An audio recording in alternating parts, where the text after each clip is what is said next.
You are listening to the E2C Network, where the Auburn family speaks.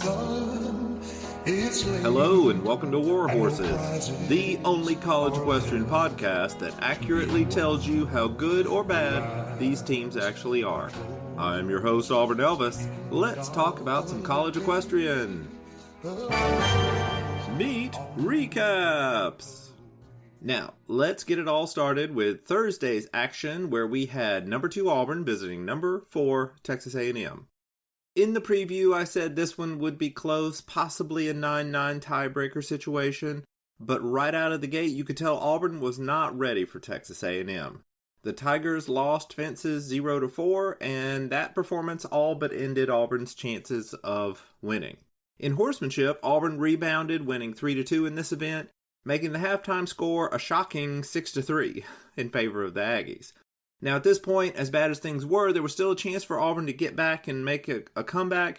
The remaining matchups in flat and reining, I had Texas A&M favored in 3, Auburn favored in 2, but 5 of those, so half of the matchups, neither team was favored. So if Auburn could pretty much, win all of the toss-up points, they could come back and win. That was a long shot, but when you don't take a single point in your best event, long shots start looking really good. Well, Auburn's flat team rode well enough to make the comeback possible.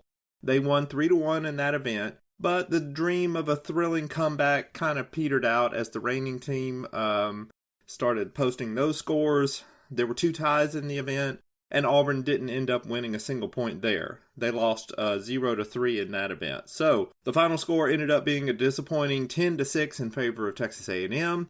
It was Auburn's lowest point total in a meet since a 5-11 loss to Fresno State way back in 2016. So yes, this was a bad performance for the Tigers and a great performance for the Aggies. This was the best riding that the Aggies fences team has done all season. Seriously, their fences team usually does not win this many points, so to do that against the most talented fences squad in the country is pretty eye-opening. So congratulations to the Aggie riders. In fact, I'll go ahead and give y'all all shout-outs since you basically won the meet. Let's see, good job to Brooke Brombach, you upset Emma Kurtz. Good job to Caitlin Loving-Foss, you upset Ava Stearns. And good job to Grace Boston, you upset Megan Nappick. I'll also give a shout out to Auburn's Ellie Ferrigno. She deserves a little shout out for turning a matchup that was favored to her opponent Devin Thomas into a no point tie. So and Devin is one of the Aggies' top fences riders. So for that tie to happen, that technically kept Auburn in the meet there. So good job there, Ellie. Now on to Friday, the next day. We have Auburn taking on Baylor in the second half of the Tigers' trip through Texas. So, in this preview, I said that it was probably going to be close. I predicted Auburn winning 10-9, but I did not expect Auburn to be coming off of a really bad loss to A&M the previous day that was basically going to get every one of the Tigers ready to chew nails and spit bullets, which is what happened, figuratively. But, so, we're going to start the day with fences, as so many meets begin. And that's really because when you're doing both the jumping seat events in the same ring, it takes a lot more time to set up fences than to break them down, so you tend to do that early in the morning, and then you can take it down, which is much faster, so you're not trying to set up, while everybody's there watching you. So anyway, fences is Auburn's best event when they're not riding against Texas A&M, I guess. The Tigers really are the most talented fences squad in the nation, and that showed once again versus Baylor. Auburn won this event 3-2, which is pretty much what we expected.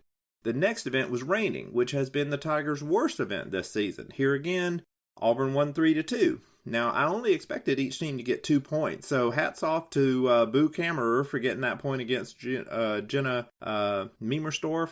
Jenna has had a really good fall, and these two met actually in the national championship tournament where Miemersdorf won that point. But on Friday, Boo got her revenge, took a key upset point that gave Auburn the edge there in that event. So, at the half, Auburn was up 6-4, which was a huge improvement over their performances in those 2 events the day before. Just to show you what I mean, if this had been against A&M, instead of being up 6-4, Auburn would have been down 0-7 at this point. So, yeah, they did just a little bit better against Baylor.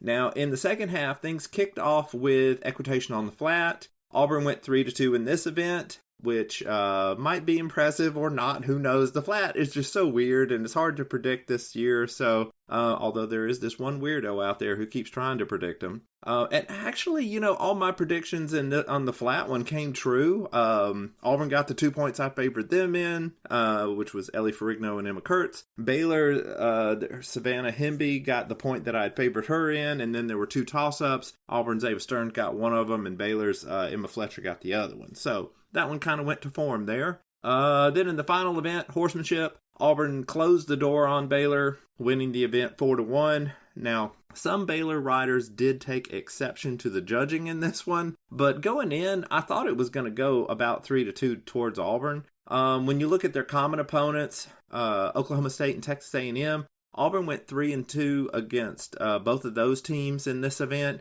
Baylor lost 2-3 against Oklahoma State here, and then went 3-2 against A&M here. So while, an Auburn 4-1 win here is a little bit better than the 3-2 that I had expected, about the best the Bears could really have expected here was about a 2-2 split, which, would have made the final score closer, but it would not have flipped the result. So I'm not sure that the Baylor people should be all that up in arms. I mean, they lost to a good team. It ain't, like just some bunch of nobodies coming in and beating them. I mean, this was a really good Auburn team. So anyway, the final score of the meet ended up being 13-7 in favor of Auburn. So nice bounce back win for Auburn, and a disappointing but not unexpected loss for Baylor.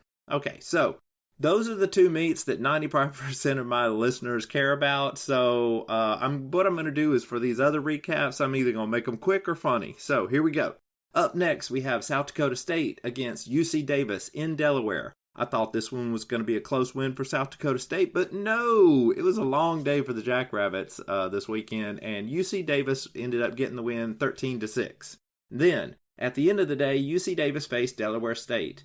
Again, I thought Delaware State would win closely, but when this one started, the Hornets caught fire and jumped out to a big 6 or 7 point lead. They let UC Davis come back and make a final score into 11-8 win for Delaware State, but it was never really in doubt who was going to win. And I want to point out that I had Delaware State ranked 8th and UC Davis unranked, whereas the NCEA's rankings, they had UC Davis at 8 and Delaware State at 10th. So this is another example of the NCAA rankings just being trash. And since we're speaking about trash, Delaware State, you need to update your darn schedule page on your website. It is trash. None of the listings have the scores or who won or links to score sheets and all that stuff. Also, you really should not put all of the opponents that you're going to face in a single weekend together in a single schedule entry like you've got it, because that's just lazy. Don't do that. Take the afternoon off and just go list them out separately like everyone else in the world does, okay? So, let's see, what day are we on? We're on Friday, maybe, I think, at this point in the recap. So, yeah, let's jump in and do Fresno State at SMU. Boy, howdy. If you thought those Delaware State wins were a whooping, then we might need to put out a graphic content warning for these next recaps, because SMU beat the out of Fresno State. Fresno State had beaten SMU in Fresno a few weeks back, so I thought this one was going to be a close 1 or 2 point win for SMU in Dallas. But oh no, the Mustangs started hammering the Bulldogs and did not stop until it was far past the point of propriety. SMU didn't just win every event. There was a real question as to whether or not Fresno State was going to score a point at all. They finally did. So shout out to Fresno State Cecily Hayes on the flat and Bailey Alexander in reining. You two ladies were all that stood between your team and complete and utter embarrassment. Also, Addison Wellman, you got a no-point tie for Fresno State, so you kind of did your part too. But man, heck of a finish to the fall for SMU. They have been up and down this season, so who knows what they're going to do in the spring. Then the next day, Saturday, we had Fresno State at Baylor. As we've seen, it's really rough riding 2 meets in the same weekend if you're on the road. The teams tend to do better in the second of those meets. Well, Fresno State did not get the win against Baylor, but they kept it close. Baylor won fences, horsemanship, and reining, with Fresno State taking most of the points in the flat. The final score was 11-10 in favor of Baylor. South Dakota State at Delaware State. So going in, I thought Delaware State was probably going to win by 2 or 3 points, but no, they won by more. South Dakota State started off well this fall, in their early meets, but in hindsight, a lot of those meets were at home. And with this one being on the road, it just did not go well. The final score was 12-6 in favor of Delaware State. Then on Sunday, we finish off the whole weekend and the fall season with South Dakota State at Sweetbriar in a jumping seat only meet. I really thought the Jackrabbits would grab a close victory over the Vixens, but Sweetbriar had other ideas. The home team won fences 3-2 and won flat 3-1 for a final score of 6-3. So this was kind of a disappointing finish for the Jackrabbits team. They had a really good beginning to the fall, but it was a nice bounce back win for Sweetbriar, so especially, after last week's loss. So now that we have done all our recaps, we will take a short break and then we're going to look back at how the fall season went for everybody and talk about what each team can kind of expect going forward. Hey Auburn fans, I want to take a quick timeout from this episode to bring your attention to something very special.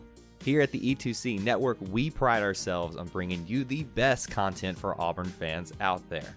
And best of all, it's free to you. But just because it's free doesn't mean there aren't costs, especially when you have a library of hundreds of podcasts, videos, blogs, and more. Many of you have reached out and asked how you can support this network in the past. Well, now I have your answer. It's called the E2C Network Booster Club over at patreon.com/E2C Network. There you'll find a membership monthly reward system where you can sign up for as little as $1 and get different perks at different tiers. Some of those perks include things such as apparel, eligibility to join us on future podcasts, recognition as an E2C Network booster, exclusive communications, and bonus content that is available nowhere else. If you love this network and want to help us keep producing podcasts like this one, please head on over to patreon.com/E2C Network to join the E2C Network Booster Club. You can also get there by going to our website, e2cnetwork.com/support. Whether you decide to join or not, we are still so appreciative that you would support us by just listening and being here, because each and every one of you is part of our E2C Network family. Well, that's it. Timeout's over. Let's get back into the episode. Reviews of every team. So now let's do a quick review of each team's seasons. We will go through this in alphabetical order. First, Auburn. The Tigers began the season looking to erase the bad memory of the way last season ended. They started out at number 3 in my preseason rankings, and then they leapt up to number 1 with a victory over Georgia at home.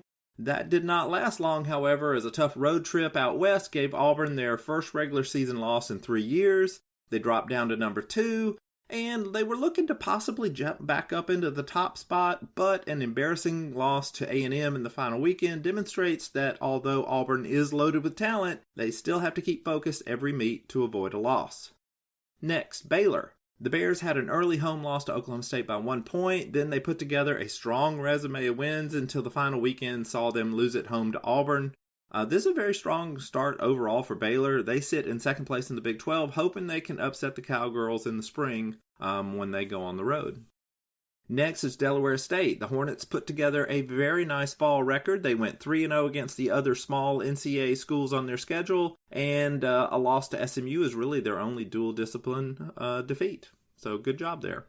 Fresno State. The Bulldogs began the season with a collection of wins that at the time seemed better than they would later prove out to be. Once they hit the meat of their schedule, the losses started mounting. Unfortunately, Fresno State might not do much better in the spring because only 2 home dual discipline meets remained for them.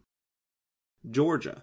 The Bulldogs' early season included a pair of tough road losses to SEC foes, Auburn and Texas A&M. But what is otherwise business as usual against everybody else.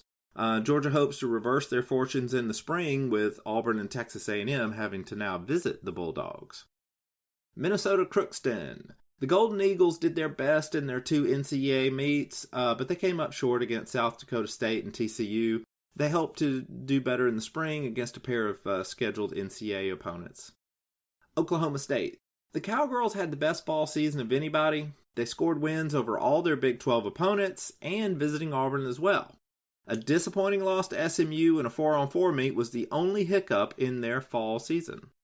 Now, SMU. The Mustangs had an up-and-down fall season that saw lows of an opening week loss to UT Martin and a tough road loss to Auburn and Georgia, but had a season-high performance in an upset of Oklahoma State. So, there you go. South Carolina. Their season started off badly, and it never really got better for the Gamecocks. They went 0-3 against the easiest team on their schedules, and then they didn't do any better once they got into the SEC competition. So, tough fall for the Gamecocks there. South Dakota State. The Jackrabbits have already equaled last season's dual discipline win total, but this season they can now boast about their win over the Big 12's TCU.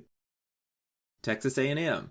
The Aggies started off the schedule slowly, losing at Baylor, but have been undefeated since. They finished off the fall with an impressive home win over Auburn to take the lead in the SEC standings. TCU. The Horned Frogs defeated the weakest teams on their schedule, but lost to all the decent teams they played. TCU will hope to regroup and get a victory over a team with a winning record sometime in the spring. UT Martin. The high point of the Skyhawks' fall season is their Week 2 victory over SMU. But a loss to ECAC foe Delaware State that same week keeps UT Martin in second in the conference standings. UC Davis. The Mustangs scored a pair of victories over South Carolina and South Dakota State, but came up short the rest of their fall season. And that is all of the teams in a breakdown. Now let's look at the conference standings. Conference standings! So I've touched on this some, but let's go over the conference standings before we get into the latest rankings. First, the Eastern College Athletic Conference standings. Delaware State leads the ECAC with a record of 3-1. UT Martin is next with a record of 2-1. And SMU is third. They also have a 2-1 record, but they would lose the tiebreaker to UT Martin, so they're bumped down to third place. UC Davis comes in fourth place in the conference with a record of 1-2, and South Dakota State has a conference record of 0-3. Next, on to the Big 12 standings. Oklahoma State reigns supreme with a perfect record of 3-0. Baylor is 2-1 in the conference and sits at number 2. Fresno State is 1-2, sits at number 3 in the conference, and TCU is 0-3, which puts them in last place in the Big 12. Now, on to the SEC standings. Top of the standings, we have Texas A&M with a perfect 3-0 record in the conference. Auburn is right behind them with a record of 2-1. Georgia's in third place with a record of 1-2. And South Carolina brings up the rear with a conference record of 0-3. Now, I don't normally do the rankings in the podcast because I like to save a little something for the rankings article, but since this is the last week of the fall, I'm going to go ahead and give you listeners a sneak peek of the rankings. The official Auburn Elvis College Equestrian Rankings. So, here they are, Week 9 of the official Auburn Elvis College Equestrian Rankings. At number 1 is Oklahoma State. The Cowgirls are 4-1, and as we said, lead the Big 12 standings. At number 2 is Texas A&M. The Aggies are 5-1, and they lead the SEC standings. At number 3 is Auburn. The Tigers are 5-2, and number 2 in the SEC. At number 4 is Baylor.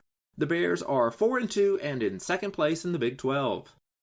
Number 5 is Georgia. The Bulldogs are 3-2 and in third place in the SEC. Number 6 is SMU. The Mustangs are 5-4 and are third in the ECAC. Number 7 is Fresno State. The Bulldogs are 3-5 and in third place in the Big 12. Number 8 is Delaware State. The Hornets are 3-1 and in first place in the ECAC. Number 9 is UT Martin. The Skyhawks are 2-3 and in second place in the ECAC. And number 10 is UC Davis. The Aggies are 2-3 overall and in fourth place in the ECAC. Closing thoughts. So, this has been another exciting half season. It certainly didn't go as expected every meet, but I think we're getting a lot more clarity about the different team strengths and weaknesses. It's been really good to get back into seeing some normal scheduling this year. We have so many non-conference meets that we can look at and really use those to compare these teams. And that's it for this episode of War Horses. With the winter break, we'll be taking just under 2 months off before the spring season starts, but once it does, we'll jump back in and get you ready for those meets. And when that happens, you should definitely follow me on Twitter and Instagram for meet matchup breakdowns and the occasional interaction with a rider or a parent who was not thrilled with something I posted about their team. And with that, I'll sign off. I am your host, Auburn Elvis. Thank you very much for listening. War Horses, y'all. Thank you for tuning in to today's episode on the E2C Network. On your way out, I want to remind you to stop by E2CNetwork.com. It's your one-stop shop for all our content across our podcast, YouTube channel, and much more. To stay up to date with us, make sure you're following social media accounts such as Facebook, Twitter, and Instagram. While our content here may always be Auburn sports heavy, if it's orange and blue, it's what we do. War Eagle.